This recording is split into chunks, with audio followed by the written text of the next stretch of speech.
Wow, this is the mysterious Dr. Stereo in the house once more, ladies and gentlemen. I have a hearty welcome to another episode of Mono Stereo, the world in 3 dimensions. This time I am in Werder. Werder an der Havel is a German village near Potsdam, which is located near Berlin. And Werder is an island, and it's got a tree blossom festival 2 weeks from now. A little bit of blooming is indeed going on the trees here. This is a 300-year-old tree. No kidding. And this is the reason why I'm here today, because it's beautiful weather, because everything is in bloom, sort of. And I also got my blooming jacket on, but it's very hot, so it's made of plastic, so I take it off. And I got another blooming t-shirt underneath as well. So this is a 300-year-old tree, and I have something to present you that is around 200 years, and it is this thing. What kind of thing is this? It's a funny thing. It got 2 round things here and 1 thing over here, and it looks like a Viewmaster, a self-made Viewmaster from the Stone Ages, and indeed it is the grandfather of the Viewmaster. It is a Brewster Stereoscope. Brewster Stereoscope from, grab your seats, ladies and gentlemen, from 1860. Good Lord. I found it recently in a thrift or a pawn shop in Berlin. Cost me 80 euros. It came with a stereoscopic photo from the Neue Fotografische Gesellschaft AG Berlin-Steglitz 1904. Berlin Photographic Society, and it's a number 46, genre Bilder, genre images, and it's this woman. I put it in here. And let's see what it looks like. So I gotta open this lid, and there's a mirror to reflect the sunlight onto the photo, and now I can see the woman. It's a very beautiful woman. I can see every detail. I can see each and every hair on her head. It's a photo that is over 100 years old, and it's so fantastic quality. It's really good. This is my first Brewster Stereoscope, and it is made mostly for transparencies, for 3-dimensional transparencies, not paper prints, because this is a transparent glass, and you would put the transparency in there and could watch it.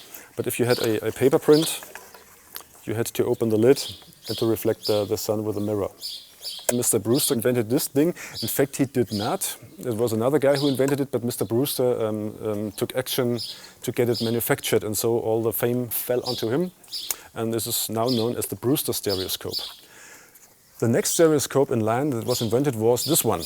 It is a so-called Holmes Stereoscope. I bought it for 10 euros at a flea market in Germany. The handle grip is missing, and also the Gestänge, the hold for the card.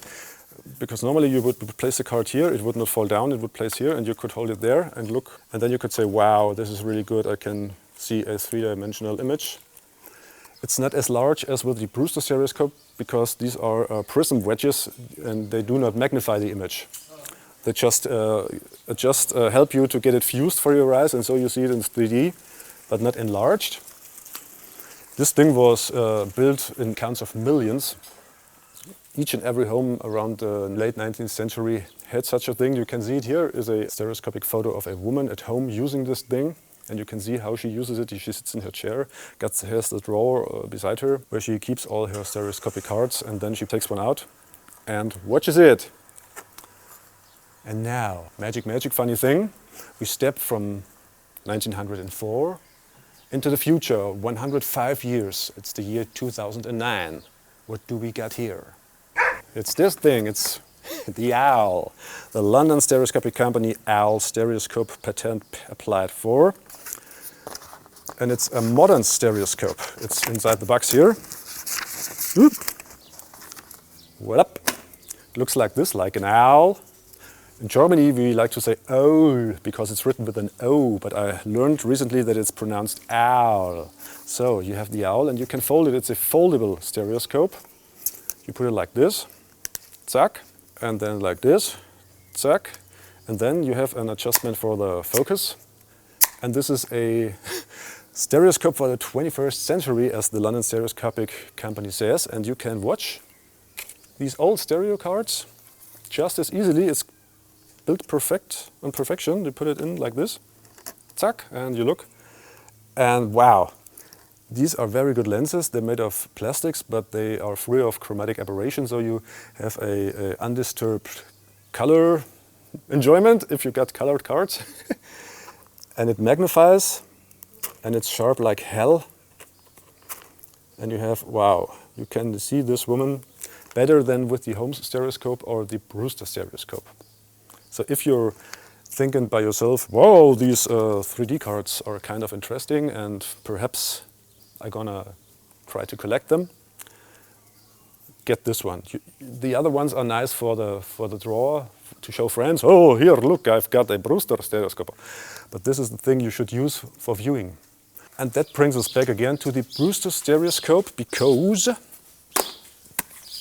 the London Stereoscopic Company publishes books with reprints of stereo cards, and they publish reprinted stereo cards as well. We have the Poor Man's Picture Gallery, we have Scenes in Our Village by T.R. Williams, and we got Diableries ou Voyage dans l'autre monde vu au stéréoscope. These are French three-dimensional stereoscopic cards, and these are scenes with little devils and skeletons from 1860.